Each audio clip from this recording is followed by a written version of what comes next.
అదృష్టం విధి అన్నీ మాటలే. నిజంగా మన జీవితాన్ని మార్చేది మన కష్టం, శ్రమ, పట్టుదల మాత్రమే.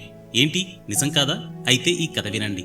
ఒకప్పుడు ఒక తండ్రి తన కుటుంబాన్ని పోషించటానికి పగలు రాత్రి అని తేడా లేకుండా కష్టపడేవాడు. కానీ అతని కుమారుడు మాత్రం బద్ధకస్తుడు. డబ్బు విలువ తెలియకుండా వృధా చేసేవాడు. తండ్రి ఎంత కష్టపడుతున్నాడో అతనికి తెలిసేది కాదు. ఒకరోజు తండ్రి తన కుమారుని పిలిచి, ఇక నుంచి నీ ఖర్చులకు నువ్వే డబ్బు సంపాదించాలి, డబ్బు తీసుకురాకుండా ఇంట్లోకి అడుగు పెట్టద్దు అని కోపంగా చెప్పాడు. ఆ మాటలు విని కుమారుడు ఏడుస్తూ తన తల్లి దగ్గరికి వెళ్ళాడు. తల్లి ప్రేమతో రహస్యంగా కొంత డబ్బిచ్చింది. ఆ సాయంత్రం ఆ డబ్బును తండ్రికి ఇచ్చాడు.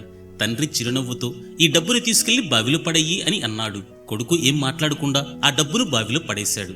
తర్వాత రోజు తల్లిని బంధువులింటికి పంపి, ఈ రోజు కూడా నువ్వే డబ్బు సంపాదించాలి అని చెప్పాడు. ఈసారి కుమారుడు తన అక్క దగ్గరికి వెళ్లి డబ్బు తెచ్చుకున్నాడు. సాయంత్రం తండ్రికి చూపించగా తండ్రి మళ్లీ ఆ డబ్బును బావిలో పడేయి అని చెప్పాడు.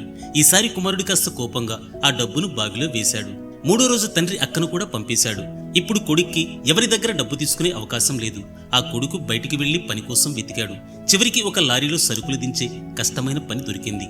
మండే ఎండలు రోజంతా పనిచేశాడు. సాయంత్రానికి ఒళ్ళు మొత్తం నిప్పులమైంది. కానీ ఆ రోజు సంపాదించిన డబ్బుని చేతులు పట్టుకున్నప్పుడు అతనికి చాలా గర్వంగా అనిపించింది. సాయంత్రం ఆ డబ్బును తండ్రికి ఇచ్చాడు. తండ్రి మళ్ళీ ఈ డబ్బును కూడా బావిలో పడేయి అని చెప్పాడు.